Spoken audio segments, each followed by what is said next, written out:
big business, the big people are the answer. Should your money be going to fund this? Sort of trade union for Northern Conservative MPs.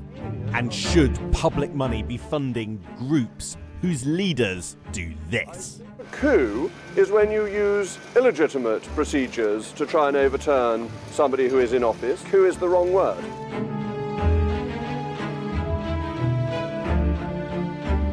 How taxpayers' cash moves around Westminster isn't always obvious. And what do MPs get for spending your money? There is no connection between your membership and receiving political donations. Sky News' Westminster Accounts investigation is following the money through every part of our political system.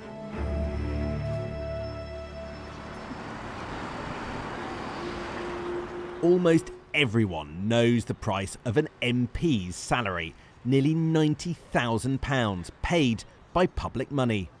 What's less widely known is a much bigger sum, around £250,000, is given to MPs each year to fund their office, travel, buildings and staff. And political research. Each MP can choose to subscribe to research groups using your money. And looking at those accounts sounds straightforward, but can take you to some unexpected places. This is the leaderboard of how much public money MPs have diverted to support their political campaigns. Names of bodies you almost certainly won't recognise, but accounting for a huge amount of taxpayers' cash. £6.8 million of public money in just this Parliament alone from December 2019 until the start of this year. So where's that money going? These groups, with the extremely mundane names, are central party research groups. Each major party has one. At the top is the Parliamentary Research Unit. Conservative MPs have given it over £3 million in public money to fund research which every Tory MP can then use. It's been going on for years and is relatively uncontroversial. These groups are different. They are factions within the Conservative and Labour parties, and they've been receiving a lot of public cash to support their campaigning. In the last 2 years, a total of more than £300,000 has gone to these factional groups. The oldest and best known is the European Research Group, instrumental in forcing the EU referendum and known for toppling Tory prime ministers, famously fronted by Jacob Rees-Mogg through the years of Parliament's Brexit chaos. Now, 36 different Conservative MPs have diverted public money to the ERG in this Parliament alone. But this group's actually been around for a lot longer. Since 2010, they've received nearly £400,000 of your money, all diverted by MPs to support their work as the staunchest Brexiteers in Parliament. In this Parliament, they've been overtaken by a new faction, the Northern Research Group, a collection of Tory MPs from the north of England led by ex-Cabinet Minister Jake Berry. It's been handed £140,000 since the end of 2019.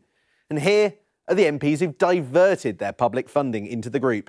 41 of them in total, each giving thousands of pounds of their budget to one of the factions in the Conservative Party. Now, we wanted to understand what they were doing and why the public should be funding it. To answer those questions, we went to the Northern Research Group's summer conference in Doncaster. What the North needs is bold conservatism, not socialism under Keir Starmer. NRG founder Jake Berry, the most important person in this room. I asked him what his group is really all about. The NRG was formed as a sort of trade union for Northern Conservative MPs to use our collective muscle to campaign for things like more investment in the North, to change government policy so it favoured things like education in the North. We've been supremely successful at that. Can you just explain why public money should be going into an organisation like this, given what you do? Well, there are two parts to the Northern Research Group. There's part of it which is political, because we are MPs and we campaign in our constituency. But the core function of it is a shared services model for MPs, which, as you say, is publicly funded in the same way the Labour Party has a similar system.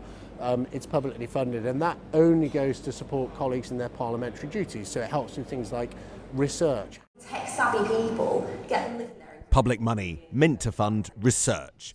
But are the MPs that sign up getting something in return? Looking closely at the data, and a striking pattern starts to emerge.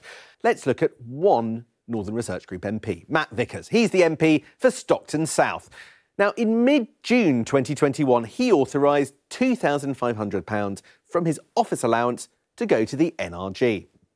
3 weeks later, he was the recipient of a £2,500 campaign donation from the northern broadband provider IX Wireless. And this is Conservative MP James Davies. He also diverted £2,500 from his office budget to the NRG in mid-June 2021. Just 3 days later, he declared a political donation for exactly the same amount from the same company again, IX Wireless. Overall, MPs have diverted £139,000 of public money to fund the NRG, while IX Wireless has given £134,000 in campaigning cash towards NRG members. 24 MPs have all declared donations from IX Wireless. 22 of them have put some public money towards funding the Northern Research Group. The origin of different sources of cash really matters to MPs. Public funding is tightly controlled, but donations come with far fewer restrictions and, importantly, can be used to fund their re-election campaign. One of the MPs that put money towards the Northern Research Group told me that they knew that if they signed up to put public funds towards the group, then a donation would follow not long after. We knew the money would come. That's why there was a deadline, they said. All of this enough to trigger a formal investigation. The Independent Parliamentary Standards Authority is the watchdog for how taxpayers' money is spent in Parliament. We showed them what we'd uncovered, and they said, in light of research by Sky News, IPSA has started an assurance review to assess whether the NRG has contravened the rules surrounding direct payments of subscriptions from MP business cost budgets.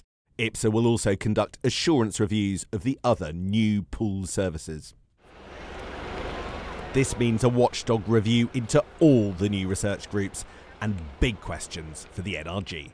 If you look at the data, the match between the money put in the public funding and the donations that are coming to the same MPs, So I'm not sure, do you have a list of the members of the NRG? Because I know you've tried to use these figures before to say there's something wrong. Look, I actually think you're doing a massive disservice at Sky, trashing northern businesses who want to support northern MPs. It is completely, I don't know whether you're alleging some sort of illegality or something wrong here. Let me ask you a question. Yeah. It is completely wrong when businesses want to go out and support northern MPs who are transforming the business community for them, for those businesses then to be trashed in the media for doing something completely legal and straightforward. And I actually think if we want to live in a country where we celebrate business, trashing them for supporting political parties is a completely counterproductive thing to do. We're not trashing, we're just asking whether it's normal that David Mundell, who's a Scottish MP, kind of routed £2,500 of his office allowance to the NRG. 2 days later, he gets £2,500 in a donation from IX Wireless. People just look at that and find it odd. Can you just explain what's going on there? Well, there's no, as I said, there is no connection between your membership and receiving political donations. Oversees all of this is... Experts suggest the time has come to review the whole system of public funding for research. This method of funding political research has been around for many years. What's changed, I think, in the last Parliament is the scale at which the public funds are being used to fund specific interest groups, particularly on the Conservative side, because the Conservatives have been in government. And I think what this really useful work from Sky has revealed is that there's an issue here that the regulator, which is IPSA in this case, needs to, I think, have a think about. The circumstances have changed. It's appropriate to take a step back to say, is this how public funds should be being used? And for MPs to have a chance to take a view on that. Today, how your money moves through our political system. Tomorrow, Sky News' Westminster Accounts investigation reveals the thousands of hours MPs spend working in second jobs.